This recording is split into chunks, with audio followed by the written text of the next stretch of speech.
Here's what it looked like for me. I grew up in a United Methodist church that was about this size, looked like this. It smelled like perfume when you walked in. It's a wonderful smell. Perfume and bad coffee and old pews. And I went there every Sunday. I had spiritual saints pouring into me all the time. And I have not grown to appreciate it until I got farther along in my spiritual development. At that time, I didn't appreciate it at all. All I know is that some lady wanted me to be a sheep in the Christmas pageant. I didn't appreciate it at the time. I've told you, I had this person in my elementary Sunday school class who was a saint, as spiritually mature as you can be, pouring into me. I heard the sermons, and I thought they were the worst thing I'd ever heard in my life. No offense to Jerry and some other folks. I'm sure they were fine sermons. But I was doing what Peter was doing, like, is this guy still going? Maybe like some of you are doing today, like right now, is this guy still talking? I've told you, I did the old, like, look like you're paying attention, put your head in your hands and fall asleep while the guy is talking. Dad is sitting next to you like, oh, that's cool, my son is paying attention and I'm really sleeping. That's what dreaming can feel like. You're trying to tell the world that I'm really doing it, and what you're doing is sleeping. But you're dreaming. I went through confirmation there, and we sat in the basement with like operating room kind of lights overhead. There were those neon fluorescent lights or whatever, and we're going over like it was a packet, like we were in college. And he's going over big theological words like prevenient grace, justifying grace, sanctifying grace. And I'm looking around with other people like, is this guy serious? But I finished confirmation. I got confirmed. Guess what? I wasn't even remotely in the next stage of development. Stuff was stirring. I was dreaming. At that time, my mom was struggling with alcoholism. I love her so much. I love her so much, and she was struck. So some of my dreaming was like nightmaring, but it was stirring. And then one day, I said to myself, this matters to me. And I went to him, said, Dad, I can't go to that church anymore. And God bless him, he's a spiritual saint, and he said, all right, where are we going? Man, spiritual mentors are so critical. If you don't have one, get one. If you need one, I'll help you find one. I entered into the next phase, the launching phase. Started going to this other church. I started making some connections. Some things started to click. There was like, oh my gosh, I love Jesus. I actually love this guy. He's really cool. I actually believe that God made everything. I actually think that Jesus loves me more radically than I could ever dream, and he might actually change my life and set my life on a course that's awesome. And just like Peter in the launching phase, I understood everything about Jesus in a moment.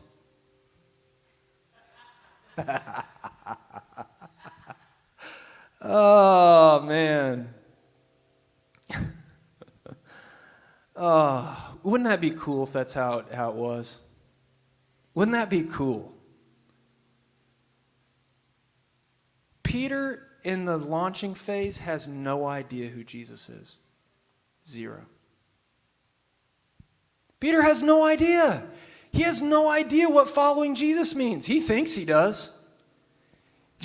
Like I said last week, Peter had never been recruited for anything except for holding the other side of the fishing net. And then one day, this guy who's a powerful rabbi says, do you want to come follow me? He's like, oh my God, I've arrived. He thinks he's going to like accelerate. He's going to go right. He's going to skip like 12 grades. I'm going to go from dreaming to spiritual elder. Yes. And you know what we see for the rest of his life? And you're going to see it in the coming weeks.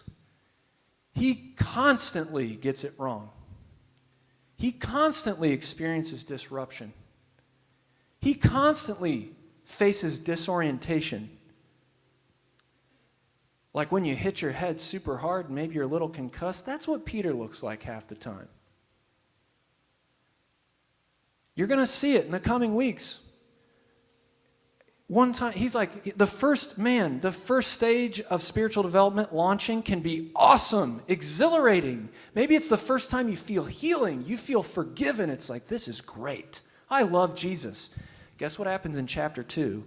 This Jesus guy starts sitting down with tax collectors and sinners. Starts getting heat from the real spiritual elite. And Peter, we're going to look at that stage next. Peter's like, I don't know about this. I don't like this. Peter does that his whole time. He enters into the hard stages after what feels like such a great stage. I'm going to ask you again. Where are you spiritually?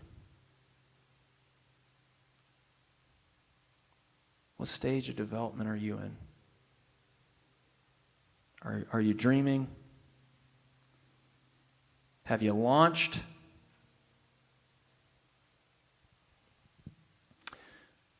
Maybe you launched and you never made it past that first phase.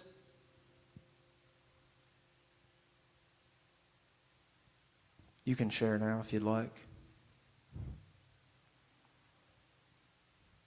Where do you feel like you are spiritually in your spiritual development? You don't have to use the words I've used. You can use any word that comes to your brain. What'd you say? Ooh, I like that one.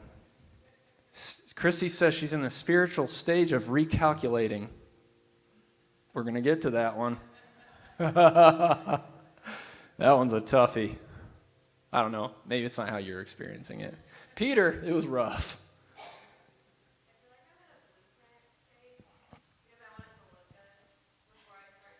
Yes.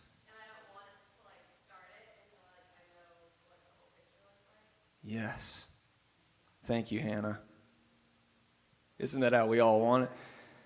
How many planners we got in the room? Hardcore planners and organizers. Jesus is tough for you all. I mean, he's tough for me too, but the planners, whoa. Look, do you see what Jesus says? Come follow me. There's the plan. Hannah, God bless her. She's planning a wedding right now. That's Jesus' wedding planning. Hey, let's go do it. No. I will a little bit. What I want to do with you is normalize these stages. Sometimes when we experience the hard ones, we think we've come to a dead end. Sometimes when we think to ourselves, I can no longer believe that thing I once believed, we think it's over. We think that's a dead end. That, I'll give you a preview of the end of the series. Do you know what two stages are right next to each other? The giving up stage and the new birth stage. Peter absolutely quits Jesus. And he starts recalculating. He quits. I had it all wrong. He is standing there picking up his net and be like, man, a week ago, I was literally following this dude, eating supper with him. He's dead now, and here I am fishing. This stinks. My life stinks. My life is truly awful. And I'm going to die like this. That's what crisis can feel like too. You go through trauma. You experience a terrible death. Nobody would blame you for experiencing that as a dead end. Nobody. A lot of the reasons people step out of spiritual development are good reasons. But here's the good news, and we're closing for today. Christ's desire to build you into a house where the Spirit lives is not dependent on what you're up to. Christ's desire to meet you every day of your life and build you up into a house where the Spirit lives. Christ's desire remains the same. It is steadfast. It is abundant. It is electric. Jesus' desire is you. It really is. God's desire is you, and God proved it through becoming flesh in the person of Jesus. God's desire is you, and he proved it by dying on a cross. God's desire is to bring you new life, to show you that the eternal ways of heaven cannot be defeated by things like death or evil. You can't. Christ's desire remains the same. So, I'll close on this quote. It's a Bob Goff quote. Do you know who Bob Goff is? If you don't, it's okay. He's a zany dude who's, I think, pretty far along in his spiritual development.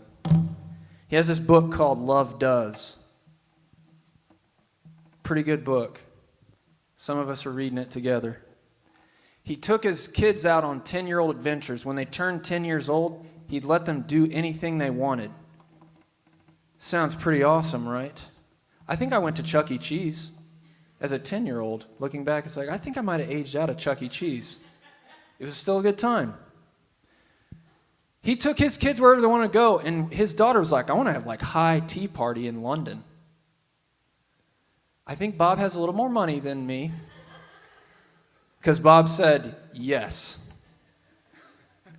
And they went to go have tea, and he's sitting looking at his daughter, and he sees her as a 35-year-old who will one day do this with her kids.